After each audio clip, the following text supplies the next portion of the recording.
Mes chers compatriotes, à l'aube d'une nouvelle année, je vous souhaite à chacun de vous une bonne et heureuse année 2024.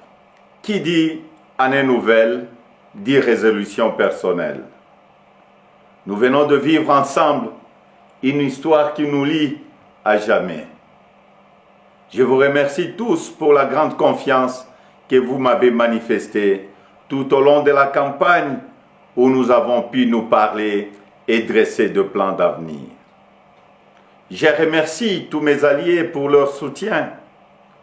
Je vous remercie tous pour le vote massif que vous m'avez accordé. Au cours de nos rencontres, j'ai constaté que nous voulions tous un avenir meilleur pour nos familles, nos enfants. La sécurité pour tous, la santé, les écoles, l'eau, l'électricité, de routes, de ponts, de bacs, de l'emploi, le salaire décent, un logement. Toutes ces choses simples qui devraient faire la dignité de tout Congolais, nous en rêvons. Je n'ai pas oublié les espoirs que vous avez placés en moi. Je n'ai pas oublié non plus vos exigences sur la qualité de celui qui doit gouverner notre pays. Vous me l'avez clairement exprimé. Vous voulez que le pays soit dirigé par des hommes intègres, ayant le sens de la justice et du bien commun. Vous exigez qu'on vous rende compte et qu'on vous associe plus étroitement à la gestion du pays, tant au niveau national, provincial que local. Lors de cette campagne, j'ai pris vis-à-vis de vous un engagement, celui de changer le Congo. Je n'entends pas le trahir.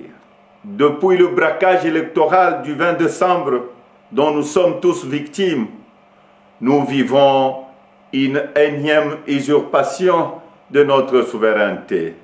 De partout, j'entends monter des cris d'indignation, des cris de contestation, des cris de colère, des cris d'exaspération. Au mépris de l'expression populaire, un régime issu de la fraude, de la tricherie et du fait accompli veut s'imposer à nous. Il n'en sera jamais question, absolument jamais. À l'aube de cette année nouvelle, au cours de laquelle nous aspirons à la paix, à la sécurité, à la stabilité et au développement, nous savons tous que nous ne pourrons jamais bâtir une nation apaisée et tisser le lien du vivre ensemble sur le mensonge, la fraude et la tricherie. Nous ne pourrons jamais bâtir un pays, un État, une nation sans retrouver notre fierté qui appelle à pouvoir choisir librement nos dirigeants. Le serment de liberté que nous ont légué le Père fondateur repose sur le lien sacré qui doit exister entre le peuple congolais et ses représentants. Tromper notre peuple ne fait qu'aggraver la lancinante crise de légitimité qui perdure dans notre pays et nous fait passer à côté de grands espoirs. Mes chers compatriotes, à vous tous qui avez porté vos suffrages sur moi, à vous tous qui savez qu'ensemble, un nouveau Congo est possible, je vous fais le serment de ne jamais vous abandonner. Nous entrons aujourd'hui dans une autre phase de notre quête pour la liberté. Nous devons ensemble soustraire notre pays demain de la prédation, de la corruption, de la gabegie et de toutes les injustices. C'est pourquoi, avec d'autres compatriotes, avec les forces sociales et politiques et prise de liberté, un sursaut citoyen est nécessaire. Sauver notre démocratie est devenu plus qu'une priorité. C'est un devoir et je ne faillirai pas à mon devoir citoyen.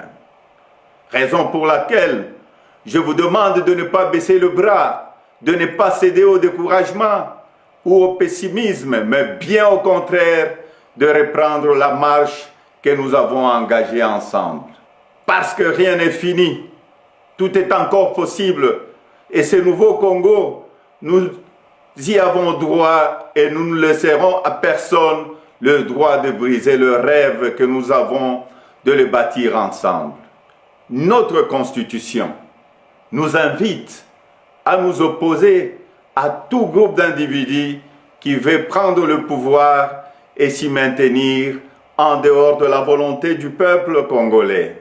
Pour notre dignité et l'avenir de nos enfants, nous sommes tenus de souscrire à tout le moyen qu'elle met à notre disposition pour refuser la fraude et l'installation de la dictature. Peuple congolais, tenons bon, restons mobilisés. Le temps de l'action est venu. Par des actions pacifiques, démocratiques, nous allons résister et reconquérir notre droit le plus légitime, celui de faire échec à la fraude et de reprendre en main notre destin avec les dirigeants de notre choix. Amis partenaires, frères africains, les Congolais n'ont-ils pas le droit de vraies élections? Dites-moi, dans quel pays au monde l'on retrouve des machines à voter entre les mains des candidats du pouvoir et on se précipite à proclamer et à féliciter un vainqueur aux élections? Dites-moi le nom de ces pays. Citez-moi un seul pays au monde où l'on décide de prolonger la période des élections de 11 heures à 6 ou 7 jours et on se précipite ensuite à féliciter le vainqueur.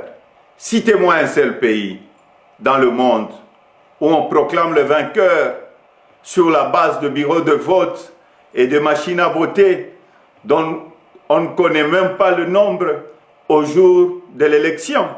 Personne ne peut s'ériger en complice de cette fraude électorale que nous accepterons jamais. Que vive la République démocratique du Congo, unie, libre et prospère. Merci.